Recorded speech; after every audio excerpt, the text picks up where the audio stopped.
So let us discuss about an important topic regarding indirect and direct inguinal hernia. So what is hernia?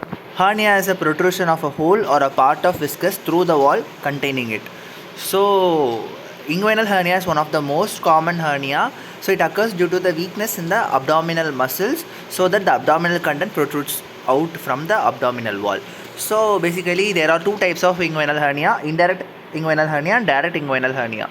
Indirect inguinal hernia is also called as oblique hernia, where the indirect inguinal hernia comes out lateral to that of the inferior epigastric vessels and comes out via deep inguinal ring and passes through the inguinal canal as a content of it and comes out via superficial inguinal ring.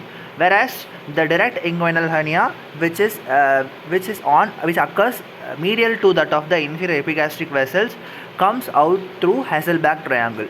So let us discuss more deep depth regarding indirect and direct inguinal hernia. So before that, we should know about Frochard myopectinal orifice, which is bounded by lateral border of rectus, iliopsoas muscle, conjoint tendon, and pecten pubis. So this is a quite important anatomical location you need to remember, because with the respect of this anatomical site, three hernias do arise. You can see the direct inguinal hernia site and indirect inguinal hernia site with the relation to that of the inferior epigastric vessels, and below the inguinal ligament you can see the femoral hernia do arise. So this is an important site, whereas this Frochard myopectineal orifice strength should be important. If there is any weakness around this surrounding muscles, then it could lead to cause three important hernias that we associate more commonly in our OPD. So etiologies of hernia. Basically, etiologies of inguinal hernia consist categorized based of four different categories: congenital, raised intra-abdominal pressure, abdominal wall weakness, and collagen and connective tissue disorder. Congenitally, you can see the pattern processus vaginalis. So basically, the processus vaginalis should obliterate. If this processus vaginalis if not obliterating, then it leads to development of inguinal hernia. So that is we called as congenital hernia, where this congenital hernia will comes out suddenly, whereas this acquired inguinal hernia will come step by step gradually. Congenital defects of facial layer will also leads to the development of hernia. Calcitonin gene and peptide and HGF deficiency will also lead to this kind of inguinal hernias. Raised intra-abdominal pressure. So what happens in which times the raised intra-abdominal pressure will be raised? Basically in chronic constipation, straining time, urinary causes, ascites, and chronic cough. At that times we would expect the intra-abdominal pressure as raised one. Abdominal wall weakness. Basically age-related degenerations, trauma, and appendectomy operations, these are one of the most common things that you need to encounter, and some of the laparoscopic procedures that will be doing, and gynec problems. For some gynec problems we do use some laparoscopic procedures, a 10 hole. So why on using that kind of uses in appendectomy, what we will do is, if the ilioinguinal nerve is affected, whenever this ilioinguinal nerve affecting, that causes right-sided direct inguinal hernia, and age-related degenerations more quite common in the older individual. This older individual inguinal hernia are more common in the in direct inguinal hernia. Old people are more common, whereas in indirect inguinal hernia, young people are more common. And collagen and connective tissue disorder, where we encounter Ehlers-Danlos syndrome and prone belly syndrome. So let us discuss deep regarding indirect inguinal hernia, which is lateral to that of the inferior epigastric vessels, and it comes out through deep inguinal ring. This deep inguinal ring is made up of external oblique muscle, aponeurosis of external oblique muscles, and fascia transversalis, and it comes out via as a content of the inguinal canal and comes out through the superficial inguinal ring. So most common in children and young adults, the congenital problem is the failure to processes of vaginalis to obliterate that causes herniation of the abdominal content. In acquired causes, you could encounter increased abdominal pressure. So this is your deep inguinal ring, and this is your inferior epigastric vessels. As I said, inferior epigastric vessels is there, and lateral to that, the inguinal hernia origin site is seen, and the sac protrudes out of the superficial inguinal ring. So as I said again, inferior epigastric vessels, and it is lateral to that of the hernia arises from the lateral to that of the inferior epigastric vessels, and here the sac is thin and neck is narrow, and it may descend into the scrotum in male and labia majora in female. So based on the extent of the hernia that comes out, we categorize this into 3 categories: bubonoceal, funicular, and complete.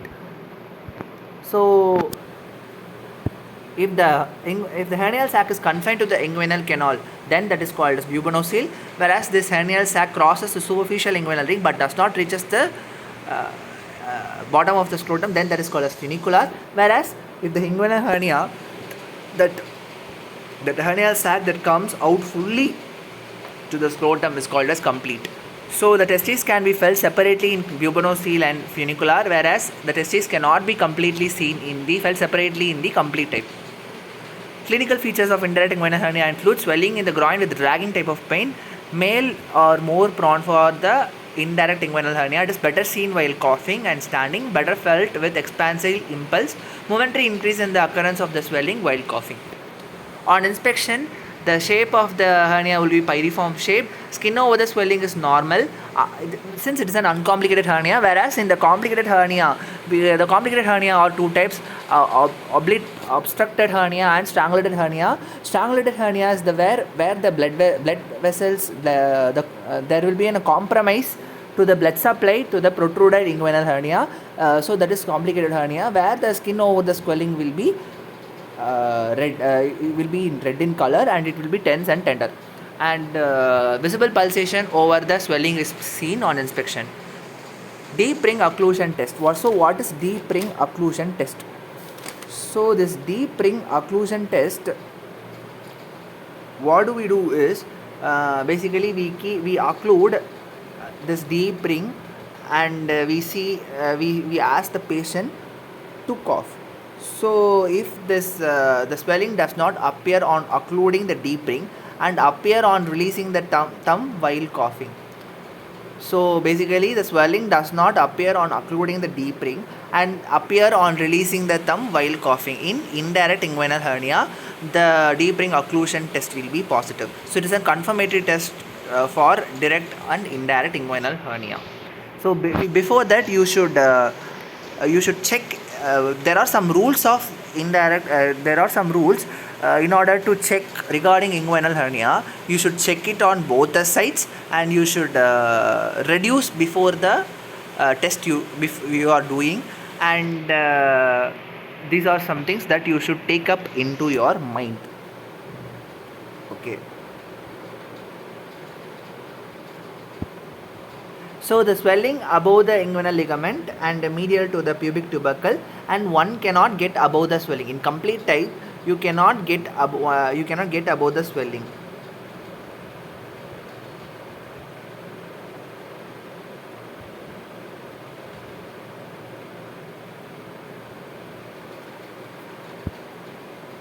Ring invagination test. It is a test to detect whether it is an indirect or a direct type of inguinal hernia, where we use our little finger over the inguinal canal anatomical location, and the finger we should keep is our little finger. This little finger should go upward and backward and outward.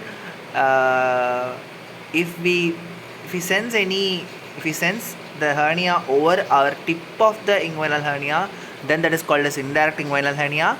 Whereas if we feel the hernia over our pulp of the finger, then that is called as direct inguinal hernia. So this can be done only in males.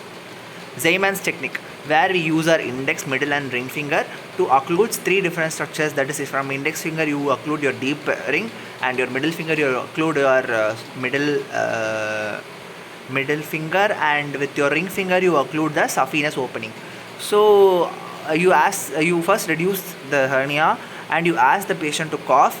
If on occluding the deep ring the hernia does not comes out, whereas on occluding any other finger you get to see you don't get to see the swelling, then that is called as your Zeimann's technique. So there is no obvious swelling, or after hernia has been completely reduced, the impulse felt over the index finger, then that is called as indirect hernia. You will feel the impulse only in your index finger in indirect inguinal hernia, whereas you will see the impulse over your middle finger, that is called as your that is called your direct hernia. Again, repeating once again, I for index, I for indirect hernia.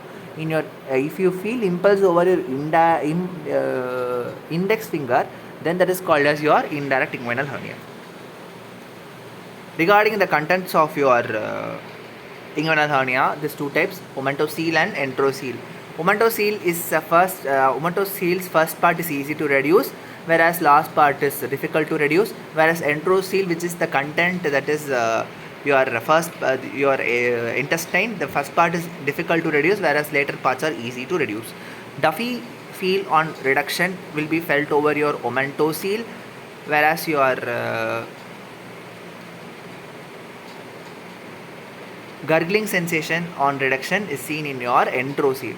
Percussion on percussing, the enterocele will be dull.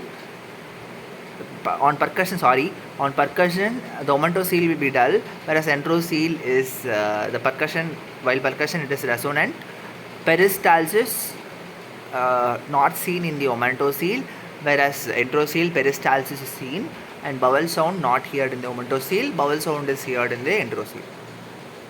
Again, direct inguinal hernia that arises medial to the inferior epigastric vessels, and it comes out via Hasselbalch triangle. It is more common in the older men, where the muscle weakness is more common. Age-related degeneration is also more common in the older individuals. 10 to 15% of inguinal hernia are direct, and more than 50% of direct hernia are bilateral. So this is your Hasselbalch triangle. The boundaries of Hasselbalch triangle include medially it is bounded by inguinal ligament, and medially it is bounded by rectus abdominis. Medially it is bounded by lateral border of rectus abdominis, and laterally it is bounded with the inferior epigastric vessels, and inferiorly it is bounded with inguinal ligament. Any weakness in this area will lead to protrusion of the abdominal contents. So basically, the characters of direct inguinal hernia: the direct sac is globular in shape with wide neck, usually reduces on lying down itself, whereas indirect inguinal hernia we need to reduce. In here it is usually reduces on lying down and rarely extends down to the scrotum. Other features of direct inguinal hernia includes dragging type of pain, swelling in the groin, and skin over the swelling, which is normal unless or until it is a strangulated hernia, where the strangulated hernia is a complicated hernia that shows red in color. Expansile cough impulse is present. Clinical findings: as we discussed, deep ring inclusion test will be negative. The swelling appears medial to that of the ring finger that is occluded. And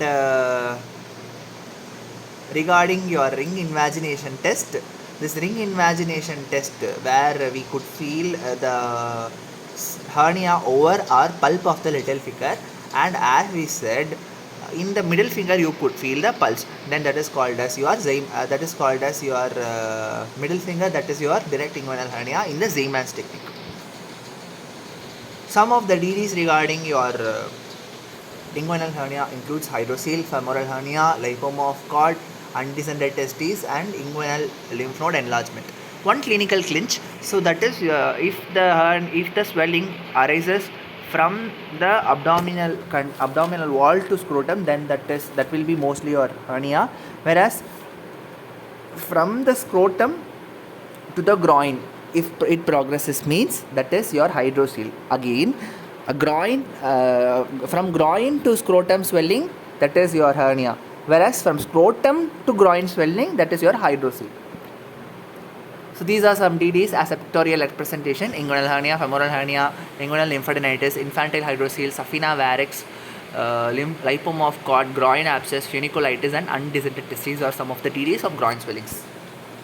Complications include irreducibility, adhesions between the sac and contents, in between the contents, obstruction that causes colicky abdominal type and vomiting that includes 2, bilious and fecal smell. This fecal smell vomitus is more dangerous, and your abdominal distension and strangulation, it inflamed skin and absence of cough impulse and irreducibility. And others include your recurrence, injury to cord structures. These are some classifications regarding inguinal hernia. At last we should discuss. This is NIHS classification, where there are 4 types of inguinal hernia description. Type 1 is your indirect hernia with indirect inguinal ring of internal inguinal ring of normal size. Type 2 is dilated internal inguinal ring. Type 3 is posterior inguinal wall defect, and type 4 is recurrent hernia. Again one more time. Type 1 is internal inguinal ring of normal size. Type 2 is indirect inguinal ring of dilated inguinal ring, whereas your type 3 is your direct inguinal hernia comes. This is your posterior inguinal wall defect, and type 4 is your recurrent hernia. And in type 3 you are having 3 types. 3A is direct inguinal hernia, 3B is indirect inguinal hernia with enlargement of internal ring and posterior floor defect, and 3C is femoral hernia. Whereas type 4A is direct, type 4B is indirect, and type 4C is femoral, and type 4D is combined. Gilbert classification of hernia, it is of 7 types. Type 1 is small, which is less than 1.5 cm and indirect inguinal hernia, whereas type 2 is your medium, which is 1.5 to 4 cm, which is of indirect inguinal hernia. Type 3 is large, which is 4 cm, more than 4 cm defect, and it is indirect inguinal hernia. And type 4 is your entire floor defect, which is posterior wall, and it is direct inguinal hernia. Entire floor defect is your type 4, and type 5 is your diverticular type, which is direct inguinal hernia, and type 6 is pantaloon or double hernia. Type 7 is your femoral hernia. European Hernia Society classification of inguinal hernia, which classifies the inguinal hernia of different categories. It is of basic. It is to promote an easy description of the inguinal hernia. Basically, we denote the inguinal hernia with some letters. P is for primary hernia, R is for recurrent hernia, 0 is for no hernia detectable. 1 is your when one finger is it allows one finger, whereas 2 is your 2 finger admittable, and that is of less than 3 cm defect, and your 3 is your more than 3 cm, that is more than 2 finger it allows. X is not investigated. And L is your lateral to that of the inferior epigastric vessels, that is your indirect inguinal hernia, and M is your medial is your medial to the inferior epigastric vessels, that is your direct inguinal hernia, and F is your femoral hernia. Bendaway classification of inguinal hernia, where type 1 is anterolateral defect, that is indirect inguinal hernia. Type 2 is anteromedial defect, that is direct inguinal hernia, and type 3 is posteromedial defect, that is a femoral hernia. Type 4 is posterior prevascular hernia, that is, and type 5 is anteroposterior defect, that is your inguinofemoral hernia. These all based on the Frochard myopetinal orifice that is discussed first. So this is a clench summary, that is your indirect inguinal hernia that can occur at any age from the childhood to adult, whereas the direct inguinal hernia occurs in the elderly individual. Then indirect inguinal hernia occurs in the pre-existing sac, whereas direct inguinal hernia always acquired. Protrusion through the deep ring hernia occurs lateral, whereas herniation through the posterior wall of the inguinal hernia is your direct hernia. And pyriform shaped is indirect, and globular shape is your direct. It is complete. Mostly indirect hernia is complete in indirect, whereas direct is descent down to scrotum is somewhat rare. On lying down, the swelling reduces in the direct, whereas on lying down, the swelling does not occur in the indirect. Ring occlusion test is positive for indirect inguinal hernia. Ring occlusion test is negative for your direct. And invagination test show impulse over the tip of the little finger, whereas invagination test shows impulse over the pulp of the finger is your direct inguinal hernia. Zeeman's test show impulse over the index finger in the indirect inguinal hernia, whereas Zeeman's test show impulse over the middle finger shows the direct inguinal hernia. whereas commonly unilateral but can be bilateral and indirect inguinal hernia. More commonly bilateral is your direct inguinal hernia. Obstruction, strangulation are more common in direct inguinal hernia, rare in direct hernia. The sac should be opened during surgery is your indirect. Sac is not necessarily open unless obstruction is present. That is the treatment part and management part that is discussed by upcoming presenter. These are my references. Thank you.